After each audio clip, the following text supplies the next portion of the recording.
আপনারা সবাই জানেন যারা যারা কিন্তু যে কৃষক বন্ধু উপভোক্তা রয়েছেন তাদের বর্তমানে ভেরিফিকেশান চলছে এবং একটি ভেরিফিকেশান ফর্ম কিন্তু প্রকাশ করা হয়েছে। এই ফর্মটা ফিল আপ করে সবাইকে জমা দিতে হচ্ছে। তবে এখানে বলে কি এখন কিন্তু বর্তমানে গুরুত্বপূর্ণ আপডেট, বর্তমানে যারা কিন্তু পিএম কিষাণও পেতেন এবং কৃষক বন্ধু পেতেন তাদেরও কিন্তু লিস্টে নাম এসেছে, তাদের কিন্তু এই ভেরিফিকেশান ফর্মটা ফিল আপ করে জমা দিতে হবে। তো সেক্ষেত্রে আপনি যদি পিএম কিষাণও পান এবং সঙ্গে কৃষক বন্ধু পান, তো সেক্ষেত্রে আপনার নাম যদি লিস্টে এসে থাকে সেক্ষেত্রে আপনাকে এই ফর্মটা কি ফিল আপ করে জমা দিতে হবে।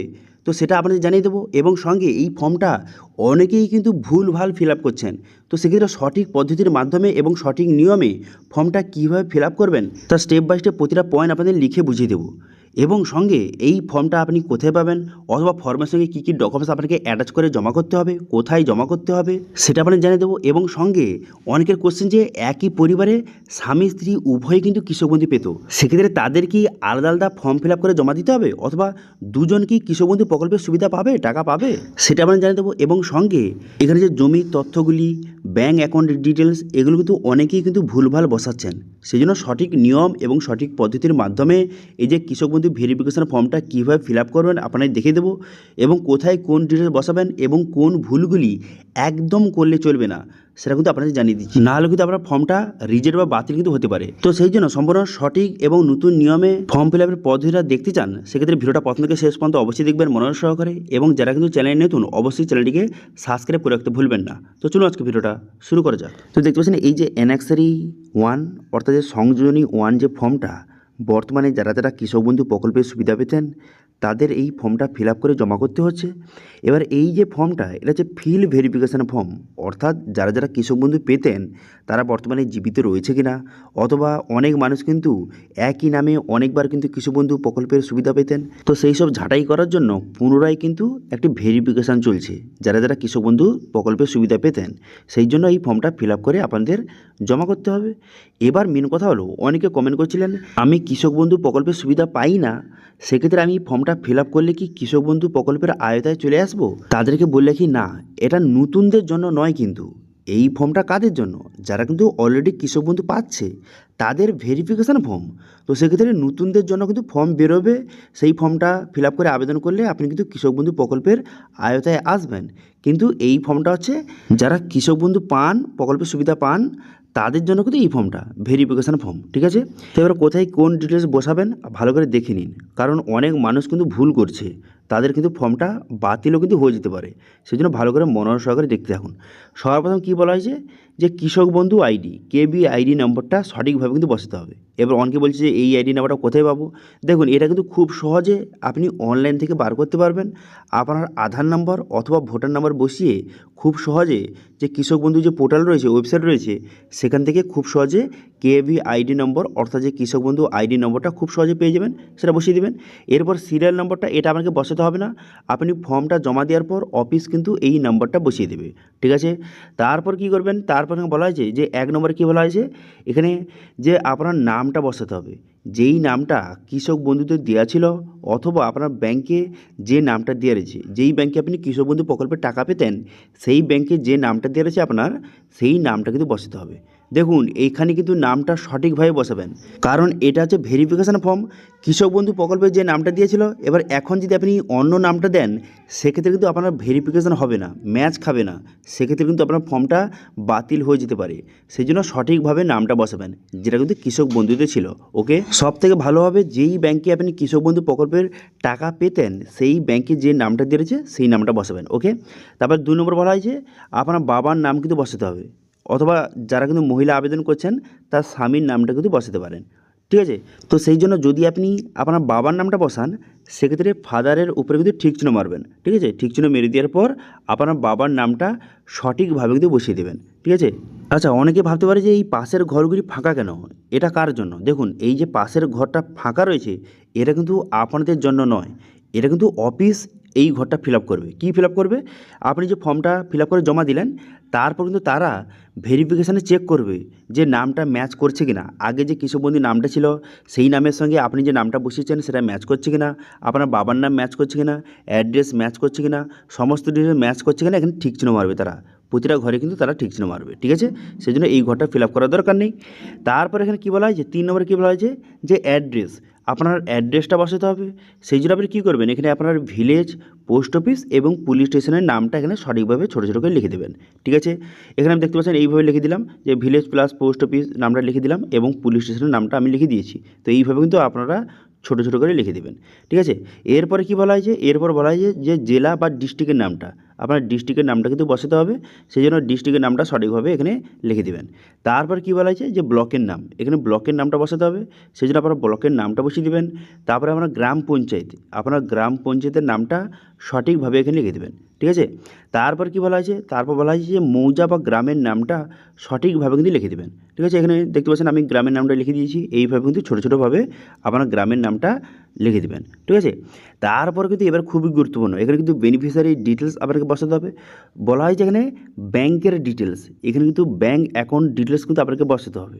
এখানে কোন ব্যাংক অ্যাকাউন্টের ডিটেলস বসাবেন, যেই ব্যাংকে কিন্তু আপনি কৃষক বন্ধু প্রকল্পের টাকা পেতেন সেই ব্যাংকের ডিটেলস কিন্তু এখানে আপনাকে বসাতে হবে। এবং অবশ্যই এটা চেক করে নেবেন সেই ব্যাংকের ডিবিটি লিঙ্কটা রয়েছে কিনা, কারণ এখন বর্তমানে কিন্তু ডিবিটি লিঙ্কের মাধ্যমে যে সমস্ত প্রকল্পের টাকা কিন্তু পাঠানো হচ্ছে, সেই জন্য সেই ব্যাংকের জন্য ডিবিটি লিঙ্কটা থাকে, এই বিষয়টা একটু খেয়াল রাখবেন। ওকে, সেই জন্য এখানে ব্যাংকের নাম এবং ব্রাঞ্চের নামটা লিখে দেবেন। লিখে দেওয়ার পর তারপর এখানে বলা হয়েছে যে ব্যাংকের আইএফএসসি কোড, এখানে ব্যাংকের আইএফএসসি কোডটা সঠিকভাবে লিখে দেবেন। এখানে ব্যাংকের আইএফএসসি কোড লিখে দেওয়ার পর তারপর আপনি কী করবেন, এখানে বলা হয়েছে ব্যাংক অ্যাকাউন্ট নাম্বার, এখানে ব্যাংকের অ্যাকাউন্ট নাম্বারটা বসিয়ে দেবেন। বসিয়ে দেওয়ার পর এরপর বলা হয়েছে যে আধার সংযুক্ত মোবাইল নম্বর, অর্থাৎ যে আপনার আধার কার্ডের সঙ্গে কোন মোবাইল নাম্বার লিঙ্ক রয়েছে সেই মোবাইল নাম্বারটা সঠিকভাবে বসিয়ে দেবেন। বসিয়ে দেওয়ার পর আপনার আধার কার্ডের নাম্বারটা 6 নম্বর বলা হয়েছে যে আপনার আধার কার্ডের নাম্বারটা সঠিকভাবে এখানে কিন্তু বসাতে হবে। ঠিক আছে, তো সেই জন্য সঠিকভাবে আপনার আধার কার্ডের নাম্বারটা লিখে দেবেন।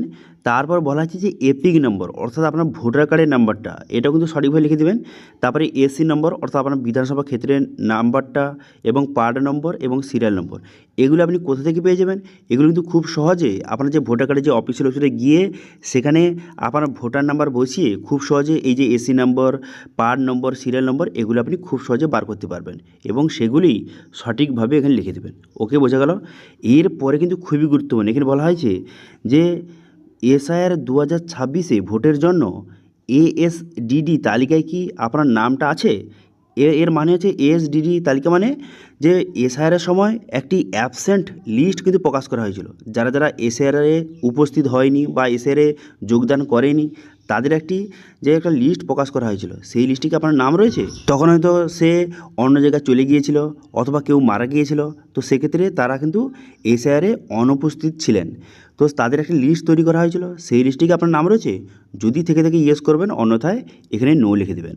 তারপর এখানে বলা হয়েছে যে বর্তমানে এসআইআর ট্রাইব্যুনালে কি আপনি আবেদন করেছেন এবং এখনও পর্যন্ত যদি পেন্ডিং থাকে তবেই আপনি ইয়েস করবেন, না হলে এখানে নো লিখে দেবেন। ঠিক আছে, ট্রাইব্যুনালে যারা আবেদন করেছিলেন তাদের বর্তমানে এখন যদি পেন্ডিং থাকে সেক্ষেত্রে ইয়েস করবেন, অন্যথায় কিন্তু নো লিখে দেবেন। ঠিক আছে, বোঝা গেল বিষয়টি। তারপর এখানে কী বলা হয়েছে, তারপর বলা হয়েছে যে সিএতে আপনি কি আবেদন করেছিলেন এবং এখনও পর্যন্ত যদি পেন্ডিং থাকে সেক্ষেত্রে এখানে ইয়েস করবেন, অন্যথায় এখানে নো কিন্তু লিখে দেবেন।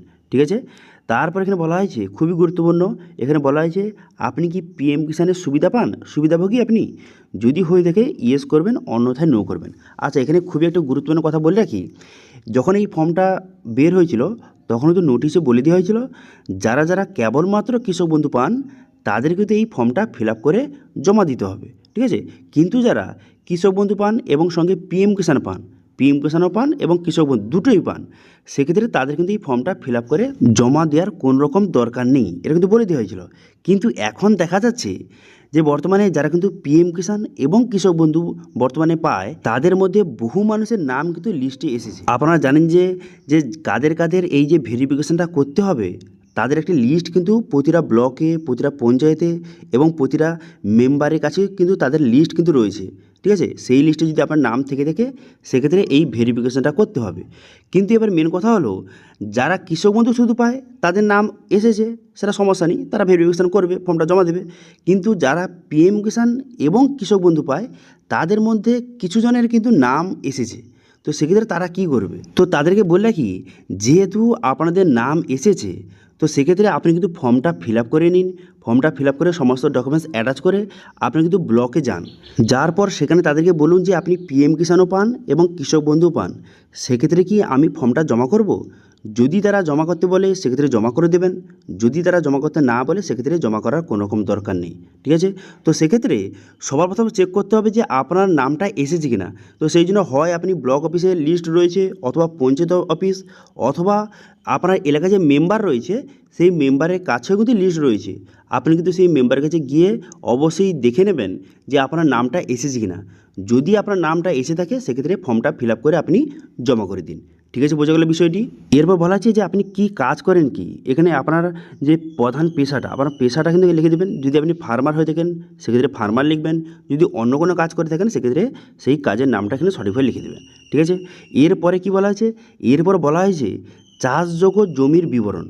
এখানে কিন্তু খুবই গুরুত্বপূর্ণ। এখানে বলা হয়েছে চাষযোগ্য, যেই জমিটা চাষের জন্য, বাস্তু জায়গা কিন্তু এখানে বসাতে বলেনি, সেই জন্য চাষযোগ্য জমির ডিটেলস কিন্তু বসাতে হবে।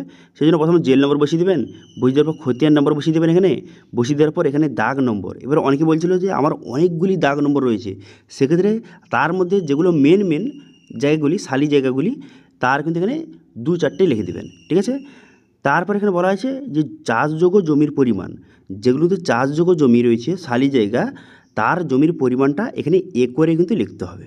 ঠিক আছে, এখানে একরে লিখে দেবেন। এরপরে কিন্তু খুবই গুরুত্বপূর্ণ কী বলা হয়েছে যে খতিয়ানের তারিখ। এর পরে পয়েন্টে বলা হয়েছে যে খতিয়ানের তারিখ কিন্তু আপনাকে বসাতে হবে। ঠিক আছে, এবার এই তারিখটা কোথায় পাবেন, দেখুন বর্তমানে কিন্তু আপনার জমির যে রেকর্ড রয়েছে সেই রেকর্ডে কিন্তু লেখা রয়েছে, সেই তারিখটা কিন্তু আপনাকে বসাতে হবে। তবে এখানে একটা কথা বলে রাখি, এখন কিন্তু বর্তমানে যে 2026 সালের আপডেট রেকর্ড কিন্তু অনলাইন থেকে ডাউনলোড করে সেটা কিন্তু এই ফর্মের সঙ্গে অ্যাটাচ করতে হবে, এবং সেখানেই যে ডেটটা লেখা থাকবে সেই ডেটটা কিন্তু আপনাকে লিখতে হবে। ঠিক আছে, পুরাতন রেকর্ড দিলে কিন্তু হবে না। এখন বর্তমানে সবাইকে অনলাইন থেকে রেকর্ড কিন্তু ডাউনলোড করতে হচ্ছে। বাংলার ভূমি যে পোর্টাল রয়েছে সেখান থেকে খুব সহজে আপনি যে আপনার রেকর্ডটা ডাউনলোড করতে পারবেন। সেটা নিয়ে ভিডিও অলরেডি আমাদের চ্যানেলে রয়েছে, সেটা দেখে নেবেন। দেখে নিয়ে আবার রেকর্ডটা কিন্তু অনলাইন থেকে ডাউনলোড করবেন, সম্পূর্ণ বিনামূল্যে আবার ডাউনলোড করবেন, করে সেই রেকর্ডটা কিন্তু এই ফর্মের সঙ্গে অ্যাটাচ করে আপনাকে জমা করতে হবে, এবং সেই রেকর্ডে যেই ডেটটা লেখা রয়েছে সেই ডেটটা কিন্তু এখানে বসাতে হবে। ঠিক আছে, বোঝা গেল। অথবা এখন বর্তমানে বাংলা ভূমি যে পোর্টাল একটু সার্ভার সমস্যা হচ্ছে, তো সেক্ষেত্রে কী করতে পারেন, সেক্ষেত্রে আপনার ব্লকে যে বিএলআর অফিস রয়েছে সেখানে গিয়েও আপনি তাদের কাছ থেকে রেকর্ডটা আপনি বার করতে পারবেন। তো এরপর কি বলা আছে, এর পরে পয়েন্টে বলা হয়েছে যে জমির কিন্তু এবার যে টাইপটা আপনাকে বসাতে হবে, অর্থাৎ যে জমিটা আপনার নামে হয়েছে তো সেক্ষেত্রে কী হিসাবে হয়েছে, আপনার জমিটা কি আপনি কিনেছেন নাকি ট্রান্সফার করেছেন, আপনার ক্ষেত্রে যেটা হয় সেটা আপনি বসিয়ে দেবেন। দেখুন এখানে কিন্তু পরিষ্কারভাবে বলে দিয়েছে, যদি আপনি জমি কিনে থাকেন সেক্ষেত্রে পারচেস লিখবেন, যদি উত্তরাধিকার সূত্রে যদি আপনার নামে হয়ে থাকে সেক্ষেত্রে ডেথ মিউটেশন এটা কিন্তু লিখবেন, অথবা আপনার যদি ট্রান্সফার হয়ে থাকে, ট্রান্সফার করে থাকে আপনার নামে সেক্ষেত্রে ট্রান্সফার লিখবেন। ঠিক আছে, অথবা যদি অন্যান্য কারণ হয়ে থাকে সেক্ষেত্রে আধার আপনি লিখতে পারেন। ঠিক আছে, বোঝা গেল। কারা কোনটা লিখবেন আপনাদের বলে দিলাম। একজন কমেন্ট করছিল যে উত্তরাধিকার সূত্রে আমার জমিটা আমার নামে হয়েছে, সেক্ষেত্রে কী লিখবো, সেক্ষেত্রে লিখবেন যে ডেথ মিউটেশন এটা কিন্তু লিখবেন। ঠিক আছে, তারপর এখানে বলা হয়েছে, তার পরে মানে কী বলা হয়েছে যে আপনি কি ইনকাম ট্যাক্স প্রদান করেন, যদি দিয়ে থাকেন সেক্ষেত্রে ইয়েস করবেন, অন্যথায় নো কিন্তু লিখে দেবেন। ঠিক আছে, বোঝা গেল। তার পরে চলে আসবেন পিছনে পেজে চলে আসবেন। ঠিক আছে, এবার পিছনে পেজে এখানে পরিষ্কারভাবে বলে দেওয়া হয়েছে যে আপনি যে আপনার স্ত্রীর অথবা যারা মহিলা আবেদন করছেন তার স্বামীর ডিটেলস কিন্তু এবার আপনাকে বসাতে হবে। ঠিক আছে, এবার যদি আপনি অবিবাহিত হয়ে থাকেন সেক্ষেত্রে এখানে কোনো কিছু ডিটেলস বসানোর দরকার নেই। এখানে কারা বসাবেন, যারা কিন্তু বিবাহিত তারা কিন্তু তার স্ত্রীর নামটা বসাবেন, অথবা কেউ যদি মহিলা আবেদন করে থাকেন সেক্ষেত্রে এখানে তার স্বামীর নামটা বসাবেন, স্বামীর ডিটেলসটা বসাতে হবে। ঠিক আছে, তো সেক্ষেত্রে কী করবেন, এখানে প্রথম আপনার স্ত্রীর নেম, এখানে তো আপনার স্ত্রীর নেমটা এখানে সঠিক বসিয়ে দেবেন। এখানে বলা হয়েছে নেম অফ স্পাউস, এখানে স্ত্রীর নামটা বসিয়ে দেবেন। তারপরে কিন্তু ব্যাঙ্ক ডিটেলস, এখানে কিন্তু আপনার স্ত্রীর কিন্তু ব্যাঙ্ক ডিটেলস আপনাকে বসাতে হবে। সেই জন্য ব্যাংকের নাম এবং ব্রাঞ্চের নামটা বসিয়ে দেবেন, তারপরে ব্যাংকের আইএফএসসি কোডটা বসিয়ে দেবেন, তারপরে ব্যাংকের অ্যাকাউন্ট নাম্বারটা বসিয়ে দেবেন, তারপরে আধার কার্ডের সঙ্গে কোন মোবাইল নাম্বার লিঙ্ক রয়েছে সেটা বসিয়ে দেবেন এবং আধার নাম্বারটা বসিয়ে দেবেন। তারপরে এখানে এপিক নম্বর, তারপরে অ্যাসেম্বলি অর্থাৎ যে বিধানসভা ক্ষেত্রের নাম্বারটা, তারপরে পার্ট নম্বর, অংশ নম্বরটা বসিয়ে দেবেন, তারপরে সিরিয়াল নাম্বারটা বসিয়ে দেবেন। এগুলো কিন্তু আপনার স্ত্রীর ডিটেলসগুলি একে একে সঠিকভাবে বসিয়ে দেবেন। ঠিক আছে, এরপর কিন্তু খুবই গুরুত্বপূর্ণ, এখানে বলা হয়েছে যে বর্তমানে এখানে কেবিএন বেনিফিশিয়ারি, আপনার স্ত্রী কি কেবিএন বেনিফিশিয়ারি? কেবিএন মানে হচ্ছে কৃষক বন্ধু, আপনার স্ত্রীও কি কৃষক বন্ধু পান? সেক্ষেত্রে এখানে ইয়েস করবেন, অন্যথায় নো করবেন। আচ্ছা, এখানে খুবই গুরুত্বপূর্ণ কথা বলে রাখি, যাদের পরিবারে স্বামী স্ত্রী উভয়ই কিন্তু কৃষক বন্ধু প্রকল্পের টাকা পেত, তো সেক্ষেত্রে কী করবেন? তো সেক্ষেত্রে স্ত্রীর জন্য কিন্তু আলাদাভাবে ফর্ম ফিল আপ করার কোনো রকম দরকার নেই। এখানে শুধু এখানে যে নো লেখা রয়েছে এখানে আপনি ইয়েসটা লিখে দেবেন, ইয়েস লিখে দিলে ব্যাস হয়ে গেল। অনেকে কিন্তু এটা কমেন্ট করছিল যে দাদা আমার পরিবারে যে আমি এবং আমার স্ত্রী দুজনেই কিন্তু কৃষক বন্ধু প্রকল্পের টাকা পাই, তো সেক্ষেত্রে ফর্ম ফিল আপ কি দুজনের আলাদা আলাদা করতে হবে? না, আলাদা আলাদা করার কোনো রকম দরকার নেই। এখানে যে আপনার স্ত্রীর ডিটেলসটা বসাচ্ছেন এখানে কিন্তু কেবিএন বেনিফিশিয়ারি, এখানে কিন্তু ইয়েস লিখে দেবেন, ঠিক আছে, ব্যাস হয়ে গেল। এরপর বলা হয়েছে যে এসআইআর 2026 ভোটারের জন্য এএসডিডি তালিকায় কি আপনার স্ত্রীর নামটা রয়েছে? অর্থাৎ যে এসআর যে অ্যাবসেন্ট লিস্টে যদি আপনার স্ত্রীর নাম থেকে থাকে সেক্ষেত্রে ইয়েস করবেন, অন্যথায় এখানে নো লিখে দেবেন। তারপর বলা হয়েছে যে এসআর ট্রাইব্যুনালে পেন্ডিং লিস্টে কি আপনার স্ত্রীর নাম রয়েছে? যদি থেকে থাকে ইয়েস করবেন, অন্যথায় নো কিন্তু লিখে দেবেন। তারপর বলা হয় যে আপনার স্ত্রী কি সিএতে আবেদন করেছিল এবং সেটা কি পেন্ডিং রয়েছে? যদি থেকে থাকে ইয়েস করবেন, অন্যথায় নো কিন্তু এখানে লিখে দেবেন, ঠিক আছে। এরপর কিন্তু খুবই গুরুত্বপূর্ণ কী বলা হয়েছে যে বর্তমানে আপনার স্ত্রী কি পিএম কিষাণের সুবিধাভোগী? আপনার যে স্ত্রী রয়েছে সে কি পিএম কিষাণের যে সুবিধাভোগী, পিএম কিষাণ টাকা পায়? যদি পেয়ে থাকে ইয়েস করবেন, অন্যথায় নো কিন্তু লিখে দেবেন, ঠিক আছে। তারপর বলা হয়েছে যে আপনার স্ত্রী কি কাজ করে কি? যদি হাউস ওয়াইফ হয়ে থাকে সেক্ষেত্রে হাউস ওয়াইফ লিখবেন, যদি ফার্মার হয়ে থাকে সেক্ষেত্রে ফার্মার লিখবেন, অথবা অন্য কোনো কাজ করে থাকলে সেটা আপনি লিখে দেবেন, ঠিক আছে, বোঝা গেল। এরপরে এখানে বলা হয়েছে যে অঙ্গীকারপত্র, এখানে বলা হয়েছে যে আপনি যে সমস্ত যে তথ্যগুলি দিয়েছেন এগুলো আপনার নিজ জ্ঞানে কিন্তু আপনি দিয়েছেন এবং সঠিক তথ্য দিয়েছেন। যদি ভুল তথ্য দিয়ে থাকেন সেক্ষেত্রে আপনার বিরুদ্ধে আইনি ব্যবস্থা নেওয়া হতে পারে, সেটা এখানে বলে দেওয়া হয়েছে, সেজন্য সঠিক তথ্যগুলি বসাবেন, ওকে।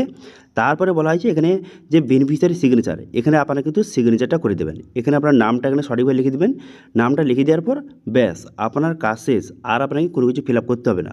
এই নিচেরগুলি হচ্ছে এগুলো অফিস ফিল আপ করবে, অফিস কিন্তু স্ট্যাম্প মারবে এবং অফিস আপনাকে একটি অ্যাকনলেজমেন্ট রিসিপ্ট কিন্তু প্রোভাইড করবে। দেখতে পাচ্ছেন এই যে অ্যাকনলেজমেন্ট রিসিপ্টটা, এটা কিন্তু আপনাকে কেটে তারা কিন্তু প্রোভাইড কিন্তু করে দেবে। এখানে কী কী তথ্য থাকবে? এখানে কিন্তু তারা আপনার নাম, আপনার মোবাইল নম্বর, সিরিয়াল নম্বর, কেবি আইডি নম্বর এগুলো বসিয়ে দেবে এবং সিগনেচার করে স্ট্যাম্প মেরে এই রিসিপ্টটা কেটে আপনাকে প্রোভাইড করে দেবে, ঠিক আছে, বোঝা গেল, ব্যাস। তারপর এই যে ফর্মটা জমা করলেন, এবার কিন্তু ভেরিফিকেশন কমপ্লিট হয়ে যাওয়ার পর আপনার কিন্তু কৃষক বন্ধু প্রকল্পটা চালু থাকবে। আপনার অথবা আপনার পরিবারে আরও যদি কেউ পায়, আপনার স্ত্রী পায়, সেক্ষেত্রে সবার কিন্তু চালু থাকবে কৃষক বন্ধুরা, ঠিক আছে। তো এবার মেন কথা হলো এই ফর্মের সঙ্গে কী কী ডকুমেন্টস অ্যাটাচ করে জমা করবেন। দেখুন এই ফর্মের সঙ্গে হচ্ছে আপনার আধার কার্ডের জেরক্স, আপনার স্ত্রীর আধার কার্ডের জেরক্স, আপনার ভোটার কার্ডের জেরক্স, আপনার স্ত্রীর ভোটার কার্ডের জেরক্স এবং আপনার ব্যাঙ্ক অ্যাকাউন্টের জেরক্স, আপনার স্ত্রীর ব্যাঙ্ক অ্যাকাউন্টের জেরক্স এবং সঙ্গে আপনার যে জমির রেকর্ডটা বর্তমানে 2026 সালে যে আপনি আপডেট জমির রেকর্ডটা আপনি ডাউনলোড করেছেন অনলাইন থেকে, সেই যে রেকর্ডটা আপনাকে এই ফর্মের সঙ্গে অ্যাটাচ করবেন, ঠিক আছে। এবং সবগুলো ডকুমেন্টসের নিচে আপনার ডকুমেন্টসের নিচে আপনি সিগনেচার করবেন, আপনার স্ত্রীর ডকুমেন্টসের নিচে আপনার স্ত্রী কিন্তু সিগনেচার করে এই ফর্মের সঙ্গে অ্যাটাচ করে আপনাকে জমা দিতে হবে। তবে এখানে বলে কি কিছু কিছু জায়গায় কিন্তু বর্তমানে জমির ট্যাক্স কিন্তু জমা দিতে হচ্ছে, ঠিক আছে। তো সেক্ষেত্রে যদি আপনার এলাকায় বিডিও অফিসে যদি বলে জমির ট্যাক্সটা জমা দিতে হবে, 2026 সালের ট্যাক্সটা কেটে আপনাকে জমা দিতে হবে, সেক্ষেত্রে কিন্তু ট্যাক্সটা কেটে আপনি কিন্তু জমা দেবেন এই ফর্মের সঙ্গে, ঠিক আছে, বোঝা গেল। তো এইভাবে খুব সহজে বর্তমানে কিন্তু যারা যারা কৃষক বন্ধু প্রকল্পের সুবিধা পান এবং সেই সুবিধাটা যদি আপনি পরবর্তী সময় চালু রাখতে চান, সেক্ষেত্রে যত শীঘ্রই সম্ভব এই ফর্মটা ফিল আপ করে আপনি জমা দিয়ে দিন। এর লাস্ট ডেট কিন্তু 31শে জুলাই, এর মধ্যে কিন্তু এই ফর্মটা ফিল আপ করে আপনাকে আপনার যে ব্লক অফিস রয়েছে সেখানে আপনাকে জমা করতে হবে, অথবা কিছু কিছু জায়গায় কিন্তু পঞ্চায়েতে ছোটো একটি ক্যাম্প করে জমা নেওয়া হচ্ছে। তো সেক্ষেত্রে আপনি খোঁজ নেবেন যে আপনার এলাকায় পঞ্চায়েতে ছোটো করে ক্যাম্প করে জমা নেওয়া হচ্ছে নাকি না ব্লক অফিসে জমা নিচ্ছে, যেখানে জমা নিচ্ছে সেখানে আপনি জমা করে দিন, ঠিক আছে। তো এবার এই যে কৃষক বন্ধু প্রকল্প নিয়ে আরও যদি কোনো রকম কোশ্চেন অথবা কোয়ারিজ থেকে অবশ্যই কমেন্ট করুন, আমি অবশ্যই রিপ্লাই করবো এবং